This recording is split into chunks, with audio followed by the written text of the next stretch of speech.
Amen, je vous le dis, Dieu pardonnera tout aux enfants des hommes, tous les péchés et tous les blasphèmes qu'ils auront faits. Mais si quelqu'un blasphème contre l'Esprit Saint, il n'obtiendra jamais le pardon. Il est coupable d'un péché pour toujours.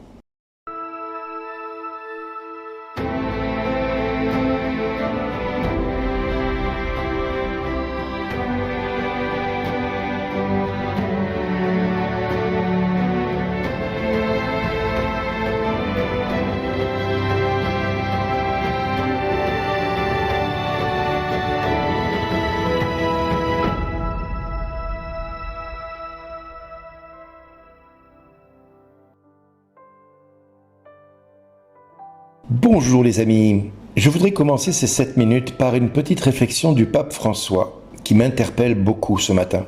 À cette génération et à beaucoup d'autres, on leur a fait croire que le diable était un mythe, l'idée du mal. Mais le diable existe et nous devons le combattre, même si vous n'en êtes pas très convaincus. Voilà ce que le pape François a déclaré. Mais il est vrai que le diable est un maître pervers qui mélange souvent ce qui est faux et ce qui est vrai. Ainsi, il peut cacher par une apparence de vérité le témoignage de la tromperie. Et beaucoup se laissent avoir en pensant que le diable n'est pas à l'œuvre dans tel ou tel domaine de leur vie. Et à côté de ça, il est capable de faire croire qu'il est partout, qu'il est la cause de tout et qu'il est responsable de tous les maux qui peuvent nous accabler. Mais il est une chose certaine pour laquelle le diable n'y est pour rien, c'est quelque part des fois notre libre arbitre qui nous pousse à refuser de reconnaître que nous sommes pécheurs. Ce libre arbitre que Dieu nous a donné, le diable n'y est pour rien. C'est la volonté de Dieu souveraine pour chaque être humain. Et dans ce libre arbitre, il laisse à l'homme la possibilité de dire oui ou non à Dieu. Et le fait de reconnaître ou pas son péché, là est la liberté totale de l'être humain. Le diable n'y est pour rien. Il peut lui susurrer, lui dire « tu devrais pas, tu n'as pas besoin de le faire », mais il est encore libre de dire oui ou non à de telles propositions.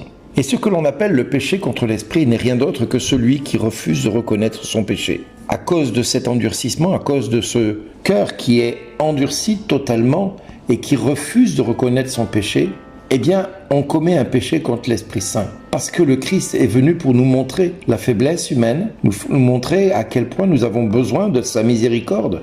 Et c'est pour ça que la seule chose que Dieu ne peut pas pardonner, c'est notre entêtement à refuser de croire, à refuser d'admettre que Dieu est miséricorde. C'est quelque chose qui parfois peut nous opposer à une dure réalité, c'est que Dieu est miséricorde. Alors, le Christ essaie de nous le faire comprendre dans cet évangile, parce qu'il le dit clairement.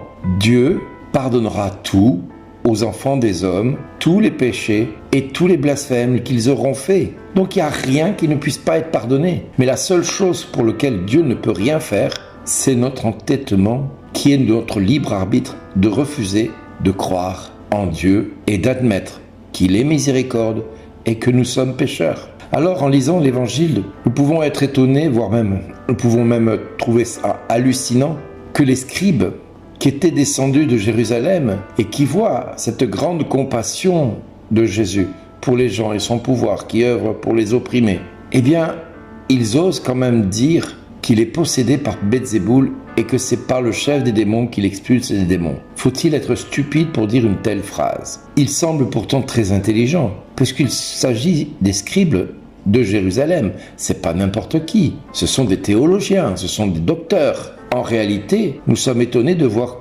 jusqu'où peut aller la malice et l'aveuglement de l'être humain dans le cas présent, venant de gens qui sont, allez, on va le redire, soi-disant très intelligents, lettrés, comme on appellerait dire.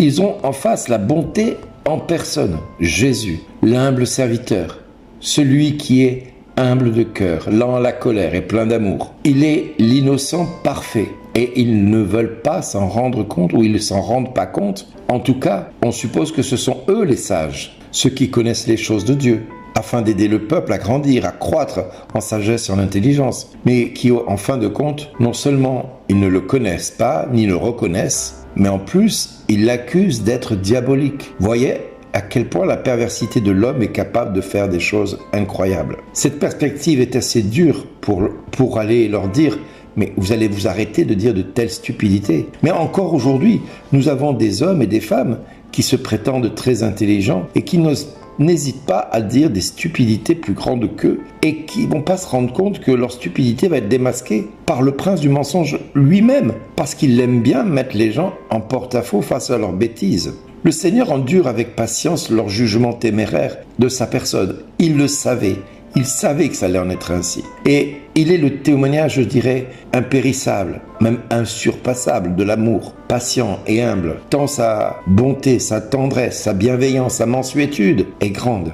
Et sa condescendance illimitée l'amène même à remuer leur cœur en augmentant avec des paroles et des considérations raisonnables, bien qu'à la fin, il les prévient de cet endurcissement de leur cœur, qui est une rébellion contre l'Esprit Saint, et qui celle-ci ne sera pas pardonnée. Alors, comme le Maître l'a annoncé, la liste des disciples qui ont souffert d'incompréhension ne cesse de grandir de jour en jour et d'année en année, voire même de siècle en siècle, parce qu'ils agissaient tous avec les meilleures intentions, avec leur bonté. Nous pouvons penser à Padre Pio, nous pouvons penser même à certains grands saints qui ont été persécutés par l'Église elle-même, qui se voulait être sage.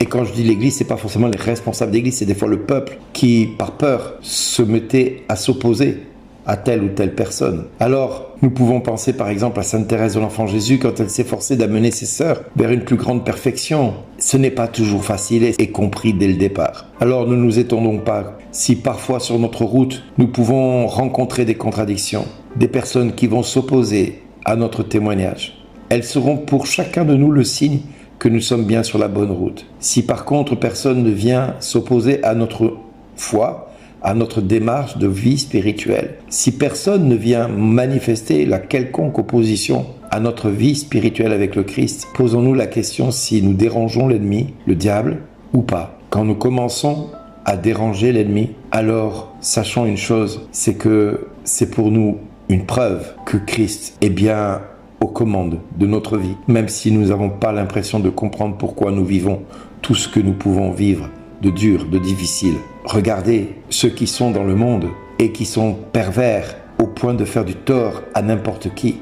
Se culpabilisent-ils? Ont-ils honte? Ont-ils peur? Non, ils sont épargnés de tout cela. Mais ceux qui cherchent le Christ ne seront pas épargnés. Parce que si le Maître a été rejeté, si le Maître a été persécuté, le Jésus nous dit, vous aussi, vous serez persécutés, vous serez jugés, vous serez condamnés, vous serez rejetés même par vos proches parce qu'ils refusent de croire celui qui l'a envoyé dans votre vie. Alors réjouissons-nous d'être maltraités pour la cause du Christ, comme le dit Saint Pierre. Ne trouvez pas étrange d'être en but à toutes sortes de persécutions et de faiblesses pour la cause du Christ. Chers amis, prions pour la France, prions pour l'Église de France, prions pour que notre monde fasse les choix, les bons choix, pour que le Christ règne dans notre pays et reprenne les commandes de notre vie à tous et à toutes. Je vous bénis et je vous embrasse. Jésus, sauve ta France. Ô Jésus, notre Seigneur et notre Dieu, vrai roi de France, vois la France, la fille aînée de l'Église, qui t'appartient. Tu l'avais confiée à tes plus chers amis, Marthe, Marie-Madeleine et Lazare. Mais l'ennemi est venu et a voulu te chasser de chez toi. Et nous ne savons plus que faire, ni comment nous en débarrasser. Alors Jésus, toi le fils de Marie, toi qui as si souvent envoyé Marie visiter ta France, nous te le demandons comme avec les marchands du temple, prends ton fouet et expulse à tout jamais l'immonde franc-maçonnerie qui tente de régner et d'étouffer ce pays qui est tien. Chasse les démons et les œuvres de la Révolution française qui ont semé la terreur, le mensonge et l'iniquité. Brise nos lourdes chaînes, nous t'en prions Jésus. Casse le joug de tous nos oppresseurs et des tyrans qui nous gouvernent.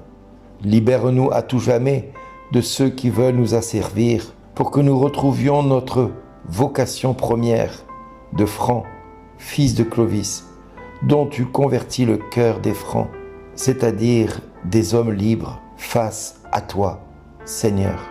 Nous te le demandons, Père, par Jésus-Christ, ton Fils, notre Seigneur et notre Dieu, qui vit et règne avec toi dans l'unité du Saint-Esprit, maintenant et pour les siècles des siècles. Amen. Merci d'exister.